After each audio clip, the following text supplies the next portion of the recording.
Good evening, everyone, and welcome to Power Parsha Pearls. It's always exciting to read these Torah portions, tales of intrigue, adventure, deceit, even murder mystery. It's the sort of story soap operas and movies are made of, only you really cannot make this stuff up.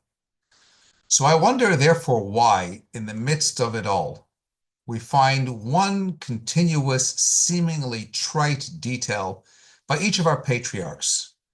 Abraham rebuked the king Abimelech on the matter of the wells that the servants of Abimelech stole. And Isaac dug all the wells which were dug in the days of his father Abraham, which the Philistines had filled. Even Jacob spends much time by a well where he met his beloved Rachel. What's with all this well talk? Who really cares? I want to know where our patriarchs, the founding fathers of the Jewish faith, traveled. I want to know about the various challenges our matriarchs encountered when embarking on their journeys. I want to read about how their children developed, but do I really care to be informed about wells filled, wells dug, wells named? Why not just leave well alone? So I'd like to propose an answer by first taking you through an interesting exercise. Consider the following question. How would our forefathers react if they were to walk into a modern-day synagogue? If Abraham, Isaac, or Jacob would suddenly appear at the door of a synagogue in modern-day London, would they come in? I mean, assuming they could get past security, would they feel at home? Would they be made to feel welcome? Would they readily volunteer to join on the synagogue board, get stuck in? Would the Beth Din give them a hard time joining? Because let's face it, in all likelihood, they wouldn't have a ketubah back then, and probably no birth certificate either. Would their kids have to go through hoops just to get into a Jewish school? So for one thing, I think our patriarchs and our matriarchs would be quite disturbed by any Jewish institution that has been turned into a bureaucracy.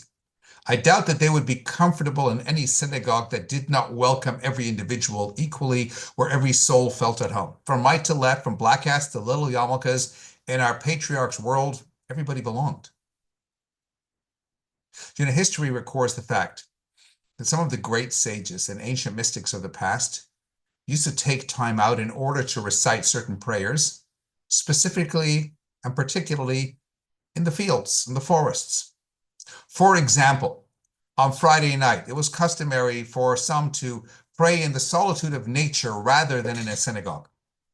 Indeed, just last week, we read about how Isaac went out to pray in the field. We can assume he must have learned that from his father before him as well. Maybe they all felt more comfortable in the field amongst nature, with no distractions from man-made structures and institution mentality. Dare I say it, but arguably, if our patriarchs were here, I think they would opt for the fields rather than the interior of our synagogue buildings. But more than that, again, our patriarchs and matriarchs, they defied the laissez-faire society. They rejected the skeptics, and they charted a new course that would change history forever. They thought out of the box. They were global thinkers, if you like, with a universal vision to lead people towards personal and collective redemption. They didn't get caught up in their own worlds, sheltered behind their own ghetto walls, busy with their own lives, secluding themselves in their personal study, their personal prayer, their own individual divine devotion, such that they then neglected their wider community. No, they had open homes. They were the community, and the community was them. They participated in communal affairs, and they sought to inspire everyone they came into contact with. How? Our patriarchs would surely wonder, did things change so much that today you have to practically force people to get involved, to come to a shir, to come to a minyan? You needed somebody on the door, lest a stranger in Shul would feel as welcome as an Eskimo in Miami. And for every Jewish idealist, you have 10 Jewish skeptics. For every new innovative idea, you have a clamor of moaners for whom change is what you get out of a pound coin. For every one person that thinks, yes, we can, there are 10 who think, no, we can't. Or sometimes they just simply don't think. Our patriarchs and matriarchs, they were passionate revolutionary souls who changed the world around them instead of letting the world change them. What happened, they would surely wonder, that today so many people lack passion, lack soul? Why are there so many mechanical people that just go about their lives in general, and their Jewish lives in particular, by rote? They don't enjoy life. They just go through the motions. And why is it that people today are so affected and impacted and impressed by contemporary society, whether they know it or not? Then instead of them shaping the world is shaping them. Where, they would surely cry out, are the revolutionaries. And so that's why the Torah makes the deliberate point of telling us about these seemingly innocuous wells. There's a deliberate symbolism in these wells. What are our wells? Wells irrigate the land.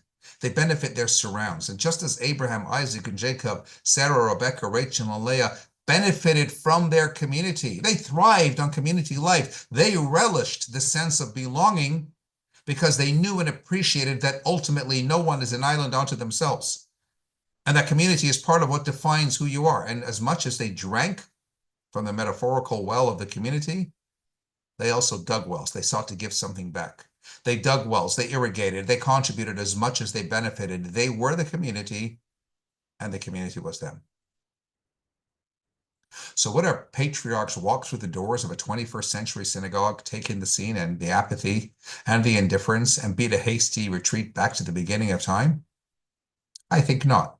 After all, if Abraham prayed for the heathens of Sodom and Gomorrah, if Isaac prayed for the nefarious Abimelech, if Jacob tolerated his evil twin Esau, they wouldn't abandon us. Rather, they'd do everything they possibly could to help us free ourselves of our own lethargy.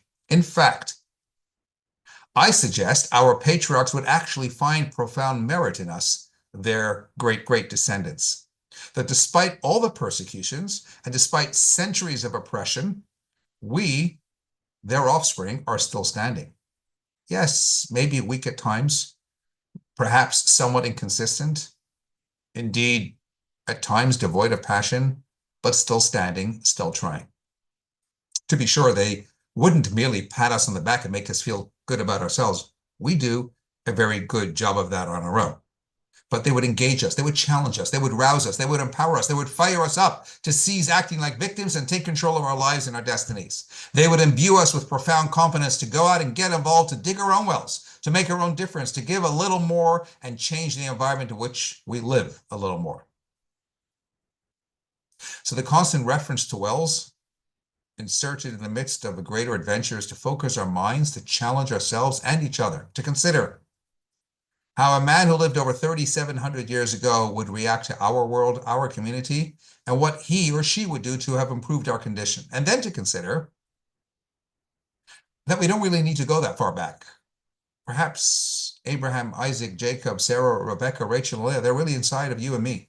Like the wells, dig deep. You'll be amazed what you'll come to discover.